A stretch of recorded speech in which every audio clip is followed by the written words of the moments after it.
Good morning all of you. Welcome to our Max Ma'am channel. நான் உங்க maths teacher பேசுகிறேன்.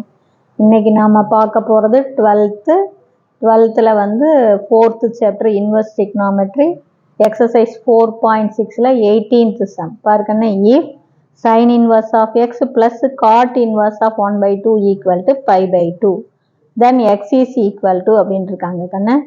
அப்போ நீங்கள் என்ன பண்ணணும், இந்த கொடுத்துருக்கிற கணக்கில் கண்ணே சைன் இன்வர்ஸ் ஆஃப் எக்ஸ் மட்டும் இங்கே வச்சுக்கோ, ப்ளஸ் காட் இன்வர்ஸ் ஆஃப் 1/2 அந்தாண்ட போச்சுன்னா மைனஸ் காட் இன்வர்ஸ் ஆஃப் 1/2. இது புரியுதா தங்கம்?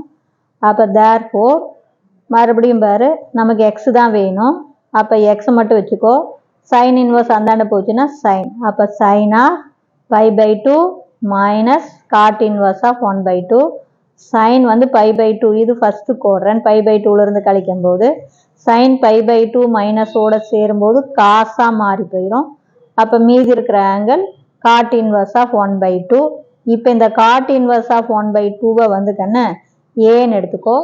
அப்போ காட் இன்வர்ஸ் இந்தாண்ட வந்தால் காட் ஏ. அப்போ காட் ஏ வந்து உனக்கு என்ன வரும், 1/2. இதை ரெசிப்ரோக்கலாக டேன் ஏவாக மாறும்போது இது ரெசிப்ரோக்கலாக 2/1 ஆகும்.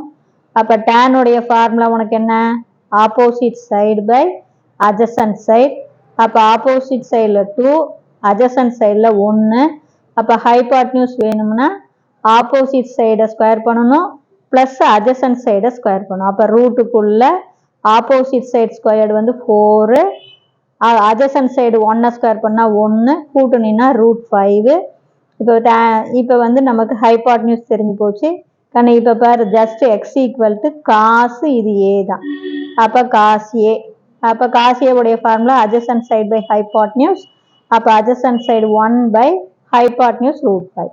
கண்ணு நீ நல்லா செம பிரில்லியண்டாக இருந்தால் இது அப்படியே மனக்கணக்காகவே போட்டுடலாம். எப்படி அப்படின்னா ஒன்றுமே இல்லை கண்ணு, இது 5/2. அப்போ இது இந்தாண்ட வந்தால் மைனஸ் ஆயிரும். அப்போ 5/2 மைனஸ்ஸு. சைன் வந்து இந்தாண்ட போச்சுன்னா சைன் இன்வர்ஸ் இந்தாண்ட வந்தால் சைன். அப்போ sine 5/2 minus cot inverse of 1/2 அப்படின்னு போடலாம். சைன் 5/2 கூட சேரும்போது காசு. அப்படியே மனப்பாடத்துலேயே மெமரியிலே சொல்லிடலாம், மனசுக்குள்ளேயே. அப்போ cos of cot inverse of 1/2. இப்போ பாரு, இது வந்து காட் ஏ தெரியுது, ஏன்னு எடுத்தால் காட் ஏ. காட் ஏ அப்படிங்கும்போது உனக்கு காட் ஏ ஃபார்முலா தெரிஞ்சாவே டக்குன்னு நீ போட்டுக்கலாம். காட் ஏ அப்படிங்கும்போது என்ன, adjacent side by opposite side. அப்போ அட்ஜசன்ட் சைடில் 1, ஆப்போசிட் சைடில் 2. அப்போ ஹைபாட்னியூஸ் வந்து ரூட்டுக்குள்ளே ஸ்கொயர் பண்ணி ஆட் பண்ணணும். அப்போ இதை ஸ்கொயர் பண்ணால் 4, இதை ஸ்கொயர் பண்ணால் 1, அப்போ √5.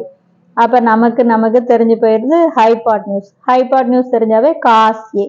காஸ் ஏவுடைய formula adjacent side by hypotenuse 1/√5. அவ்வளோதான். இப்போ புரியுதா தங்கம்? ஒன்றுமே இல்லைடா ராஜா, ஸோ சிம்பிள். கணக்கு வந்து பார்த்தா தான் இப்படி இருக்கும். நீ அப்படியே அதுக்குள்ளே போய் ப்ராக்டிஸ் பண்ண அது அப்படியே உனக்கு ஈஸியாக போகும். இப்போ நமக்கு வேறு எக்ஸ் வேணும் அப்படின்னா எக்ஸ் டேர்ம் மட்டும் இங்கே வச்சுக்கோ.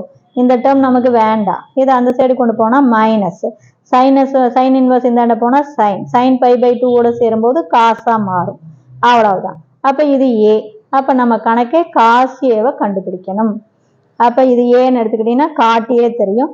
காட் ஏவில் உனக்கு என்னென்ன தெரியும், அட்ஜசன்ட் சைடும் ஆப்போசிட் சைடும் தெரியும். அதுலேருந்து ஹைபாட்னியூஸ் கண்டுபிடி, அதுலேருந்து காஸ் ஏ கண்டுபிடி. இவ்வளோதான். நான் சொல்கிறது புரிஞ்சுதா சாமி? Wish you all the best. Thank you.